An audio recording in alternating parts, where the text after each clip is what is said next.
Guys இப்போ எதை பற்றி பேச போகிறோன்னா IPL trading between CSK and RR. Sanju Samson இந்த மாதிரி எடுத்துகிட்டு ஜடேஜா வந்து கொடுக்குறோம் அப்படின்ற மாதிரி டிசைட் பண்ணியிருக்காங்க. இன்னும் அஃபிஷியலாக வரல நியூஸு.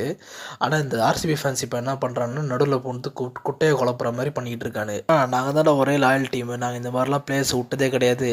ஆனால் நீங்கள் இந்த மாதிரி தான் ரெய்னாக்கும் பண்ணிக்க, மெகா ஆக்ஷனில் தான் நாங்கள் விட்டுமே தவிர எந்த பிளேயரையும் நாங்கள் வந்து மினி ஆக்ஷன்லையோ இல்லை ஐபிஎல் ட்ரேடிங்கோ பண்ணதே கிடையாதுன்ற மாதிரி பேசுகிறானுங்க. அடுத்த குறி பசங்களா, ரெய்னாவை நாங்கள் விட்டதே மெகா ஆக்ஷனில் தான்டா. 2022 மெகா ஆக்ஷன் வந்துச்சு. ஏன்னா புது 2 டீம் வந்து Gujarat Titans and Lucknow super ஜெயின்ஸ்னு. அதனால் வந்து ரெய்னாவை வந்து மெகா ஆக்ஷனில் விட்டு நாங்கள் மற்ற பிளேயர்ஸை எடுத்தோம். அதுவே தெரியாமல் தினசா ஒரு உருட்டு விட்டுறானுங்க, இந்த மாதிரி நாங்கள் மெகா ஆக்ஷனில் தான் விட்டோம், மினி ஆக்ஷனில் விடவே கிடையாதுன்னு. ஏன்ப்பா இந்த செகல் சிராஜ் ஃபாஃப்லாம் வந்து எதில்ப்பா விட்டீங்க? மினி ஆக்ஷனில் தான் விட்டீங்க, போன வருஷம் தான் விட்டீங்க. எங்களுக்குலாம் தெரியாதான்னா? நாங்கள் என்ன உன்ன மாதிரி கிரிக்கெட் தற்கூறிங்களா? நாங்கள் ஒன்றுமே தெரியாமல் இருக்கிறதுக்கு எதுவுமே தெரியாது, ஸ்டாட்ஸு தெரியாது, ஒன்றும் தெரியாது.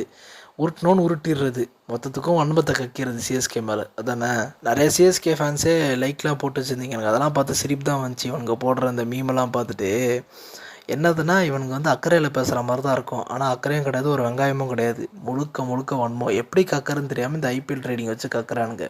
இதெல்லாம் பார்க்கும்போது ஆர்சிபி ஃபேன்ஸுக்கெல்லாம் ஒன்றே ஒன்று தான் சொல்ல தோணுது, வந்தம்மா அப்படின்னு போயிடணும். சும்மா அந்த அட்வைஸ்லாம் பண்ணக்கூடாது, தெரியுதா உனக்கு?